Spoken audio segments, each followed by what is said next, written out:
जर'खा जथुम्माजों लोब्बा लानानै दिनै बेवहाय तामुलपुर साब डिभिजननि रायजो राजाफ्रा थांनाय 27 जानुवारियाव जानाय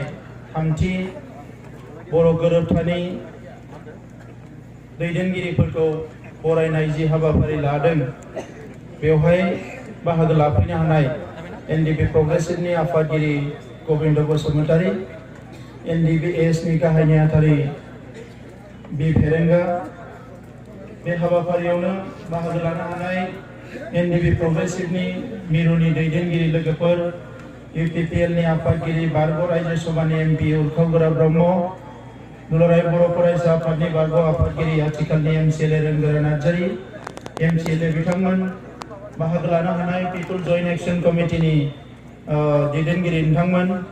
बर'नि गुबुन गुबुन आफादनिफ्राय बाहागो लाफैनाय सिबिनां दैदेनगिरि नोंथांमोन, सिबिनां रायजो राजा नोंथांमोन, एबसुनि मावथि लोगोफोर, दुलाराय बर' फरायसा आफादनि गोदानै बिबान मोननाय आफादगिरि दिपेन बर', दा बे समाव आङो बयखौबो नोंथांमोनखौ गोसो गोरबोजों बरायग्रोबाय आरो आंनि गोसोनिफ्राय गाहाम हामलायनाय आरो खुलुमनायखौ बावहरबाय। এই সময়ত নিখিল বড়ো ছাত্ৰ সন্থাৰ স্পেচিয়েল কনভেনশ্যনৰ লগত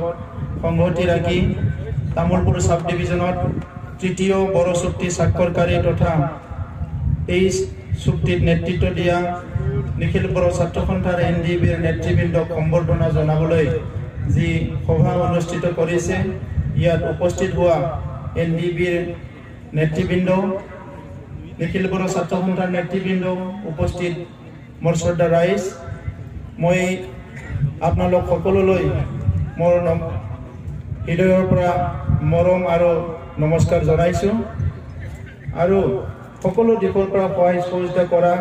আৰু যোৱাকালিৰে পৰা আমাৰ লগত বিভিন্ন কাৰ্যসূচীবিলাক প্ৰচাৰ কৰা আমাৰ সংবাদ মাধ্যমৰ বন্ধুসকল আছে, মই সকলোলৈ এই সময়ত ধন্যবাদ জনাইছোঁ। रायजोफोर समा गुसुं नोंथांमोना खस्थ' खालामनानै फुङावनो फैदों, आङो बारा गोलाव खोथा बुंनो सानाखै, बेवहाय गुसुङै बुंनो सानदों मानोना बे गोरोबथानि सायाव नोंथांमोना गासैबो मिथिखाजोब्बाय। दा गिबियावनो आङो दुलाराय बर' फरायसा आफादनि 10 बोसोर आफादगिरिनि बिबानखौ रुजुनाय समाव आंनि जि हाबा मावनायाव थुलुंगा होनाय बारग' आफादगिरि उरखाव ब्रह्म, बारग' आफादगिरि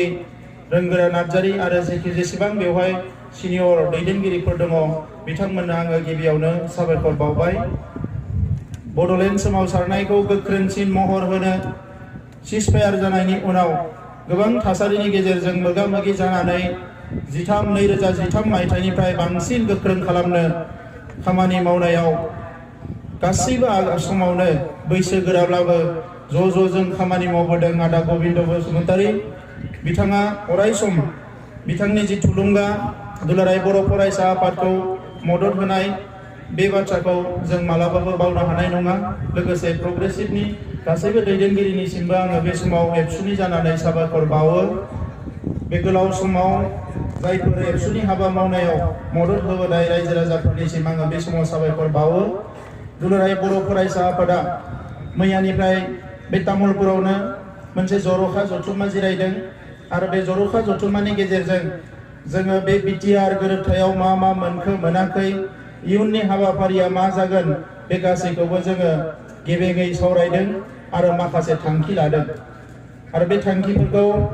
दुलाराय बर' फरायसा आफादनि गोदानै बिबान मोननाय आफादगिरिया दान्दिसे समनि उनाव नोंथांमोननो फोरमायगोन। दुलाराय बर' फरायसा आफादा जोङो गोजोननाय मोनदों जे दिनै बे गोरोबथायाव जों बयबो बाहागो लानानै जोङो बर'फोरनि थाखाय मोनसे गोजोरथियारि सोलायनाय लाबोनो बे गोरोबथाखौ खालामनो हादों। मानगोनां रायजोफोर गोबाङानो गोबां खोथा बुंदों, गोबाङानो गोबां बिजिरदों, बे गोरोबथायाव जों मा मोननो हाखो मा मोननो हायाखै, जोङो दिनै बेखौ जुदि गोथौयै बिजिरनानै नायोबा गमामायैनो बे गोरोबथाया जोंनि थाखाय बेसेबा गिदिर गोरोबथा। बर' हारिनि थाखायल' नङा, आसामनि भारतनि मानसिफोरनि थाखायबो बे बेसेबा गिदिर गोरोबथा, बर'फोरनि थाखायथ' बेयो बेसेबा गिदिर मोजां मोनसे गोरोबथाखा। बयनिबो थाखाय बे गोरोबथाया माबा नङा माबा लाबोनानै फैदों। बर'नि सोमावसारनाया गाहाय गोजौ लामाजों फैनानै दिंग्राय दिंसि बेसेबांबा सुबुंनि थै आरो जिउनि बेसेनजों जोङो हाबा मावबोनो गोनां जादों। दिनै सोमावसारनायनि बाथ्राखौ रायलायोबा जोंहा 5,000निख्रुइ बांसिन मुंख्लं जाबाय, 20,000निख्रुइ बांसिन जेल जाबाय, बेसेबांबा पुलिस मिलिटारिजों बुख्रेब जाबाय। गाज्रि थासारिजों फैनानै बर' हारिया बे थासारियाव सफैदों। दिनै गोरोबथाया जेरैबायदि लुबैदों एरै मालाबाबो जाबोआखै। जि समाव 1993 मायथाइयाव BSC सुक्ति जादों, बै समाव आलादा रायजो बिदोंमोन। बै समनि दैदेनगिरिफ्राबो सावरायदोंमोन, आलादा रायजो मोनाबा जों गोजोना, जों आलादा रायजो, जोंनो जेरैखि जाया आलादा रायजोखौ दानानै होनांगौ, बे जोंनि जारिमिनारि मोन्थाय। नाथाय उनाव सम आरो थासारिखौ नायनानै बिथांमोना BSCखौनो लानानै सुक्ति खालामनो गोनां जादोंमोन। बिनि उनाव बेखौ गोजोनैनि फिन खेबसेबाव सोमावसारनाय जाबाय। दुलाराय बर' फरायसा आफाद, बर'नि गोबां आफादा गणतान्त्रिक सोमावसारबाय आरो BLTआ हाथियार दैनानै सोमावसारनानै 2003 मायथाइयाव BTC सुक्ति जादों। बे BTC सुक्तियावबो जोंनि दाबिया BTC नङामोन, जोंनि दाबिया आलादा रायजोसोमोन। आलादा रायजोनि थाखायनो सोमावसारदोंमोन। नाथाय सुक्तिया मोनसे 6 शिड्यूल एरेन्जमेन्टखौ लानानै सुक्ति खालामनो एबा गोरोबथा खालामनो गोनां जादों। बै समनि बर' हारिनि थासारिया बेबायदिनोमोन। जोंनि सुथुरफ्रा जोबोद गोख्रों।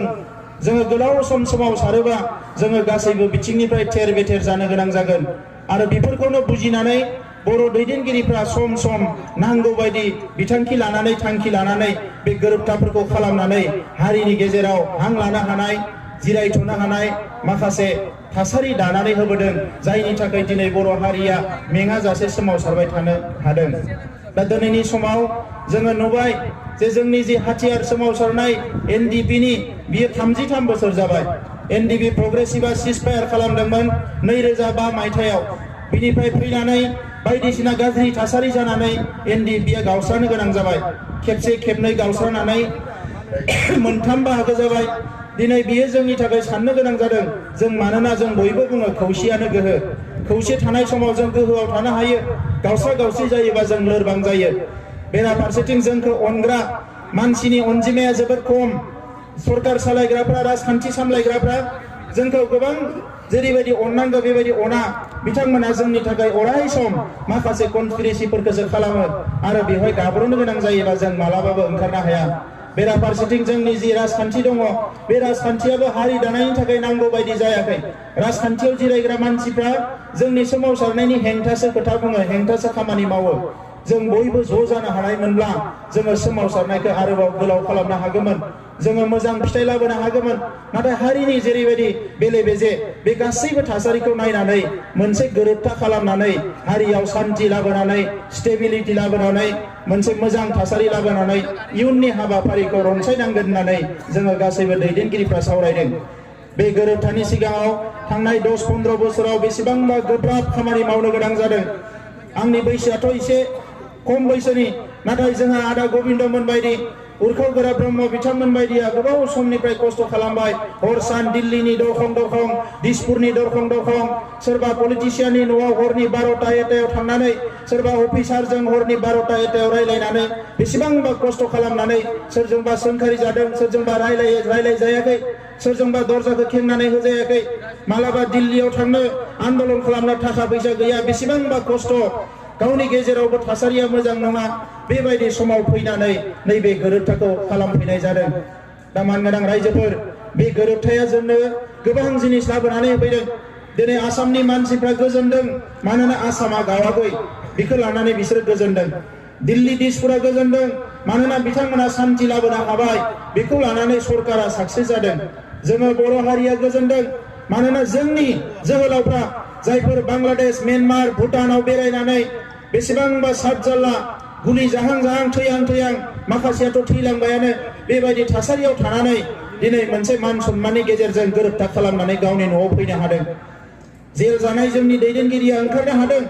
आरो बयनिख्रुइ देरसिन बाथ्राया आंनि थाखाय, आंनि गोसो गोरबोआव अराय सम गाबखांबाय थायो, जेला आं हाथियार लाग्रा जोंनि जोहोलावफोरनि खोथाखौ गोसोखाङो।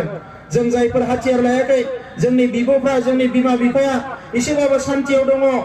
आंनि फिसालाया न'आव गैयाब्लाबो बहाबा नङा बहाबा दङ नाथाय जायनि गथ'आ हाथियार लादों दिनै न'आव गैया बैसोरखौ लानानै आङो सानफ्रोमबो गाबखाङो आंनि गोसोआ बिमाया न'आव गथ'आ फरायसालिनिफ्राय थाब सफैयाबानो होदावरि होसावरि जायो आलासि जानो थांनानै सानसे साननै लेट सफैयोबा होदावरि होसावरि जायो जायनि गथ'आ 15 बोसोर 20 बोसोर न'आव गैयामोन जायनि सानफ्रोमबो गुलिनि सायाव गसंनानै थानो गोनां जादों जिउआनो जोबां बैसोर बिमाफोरखौ बिसोरनि गोसोफोरखौ बै बिनानावफोरखौ जोङो दिनै साननांगोन जायनि थाखाय दिनै सोरबा आंखौबो मैयानिफ्राय लिरदों फोथाय खेबस' खालामबाय बिट्रे खालामबाय बायदिसिना खालामबाय आङो सासे बिमानि सासे बिदा फंबायनि गोसोखौ नायनानै दिनै आंनि गोसोआबो गाबखांदों मानसिया थांना थायोबा गासैबो खामानिखौ मावनो हायो किन्तु मानसिफ्रा मोजां मानसिफ्रा थैजोबलाङोबा नोंनि हारिखौ सोर दैखांगोन जोहोलावफ्रा गोसोदार जोहोलावफ्रा हारिनि थाखाय बावसोमनो हाग्रा मानसिफ्रा गासैबो थैलांजोबोबा जोंनि हारिखौ सोर बोखांगोन बर'नि सोमावसारनायनि जारिमिनाव मोजां दैदेनगिरिफ्रा थैलांजोबबाय दिनै जोङो बै थासारिफोरखौ लाबोफिननो हाया दा बिनिखायनो दिनै गावसोरनि थासारियाव बे गोरोबथाखौ जोङो लाबोनो गोनां जादों आरो दिनै जोंनि गेजेराव शान्ति दिनै मुलुगनि मानसिफ्रानो बुंदों